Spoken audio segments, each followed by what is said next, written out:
I know a lot of people have been pushing back on me and how I strap my loads, but this is how I taught myself. You know, I didn't go to school to become a flatbedder. You know, first 15 years being a trucker, I drove one of these bad boys right there, which is a reefer. And I tell you, if you pull a reefer, man, there's no shame in your game. My hat goes off to you, because when it comes to your mental health, it's going to be a challenge when you pull a reefer. Trust me when I tell you that. You probably already know that if you pull one. But being a flatbedder, you know, I wanted to become a flatbedder because I wanted to be home more.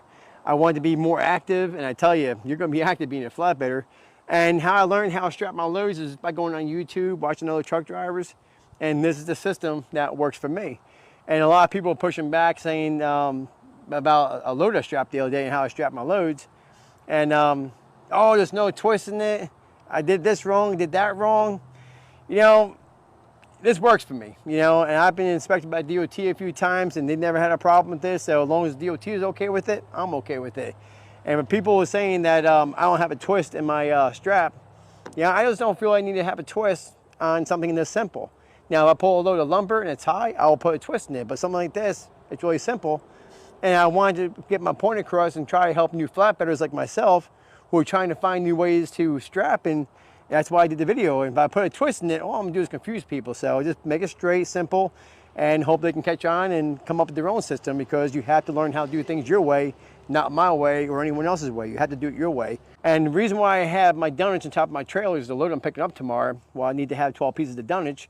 I can only fit 9 underneath my trailer. So instead of taking 3 pieces of dunnage, throwing it up here and throwing maybe 2 or 3 straps, those 2 or 3 straps are not going to hold it still.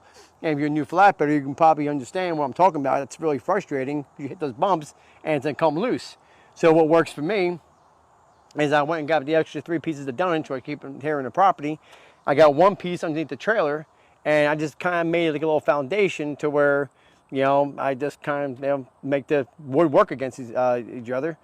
And by putting the strap here and how I have it, you can see it here. I mean, that ain't going nowhere. You know, is it the right way that they would teach you how to do it in school? I don't know, but this is what works for me. I mean, it's not going anywhere. It's safe, it's secure, and you know, and that's just how I do it. You know, but yeah, man. So I'm just no offense to anyone that if I don't strap a load, well, you think I should strap it. You know, I mean, you know, kudos to you how you do it. You know. This is how I do mine. So, you know, that's it. You have a good day. God bless and drive safe.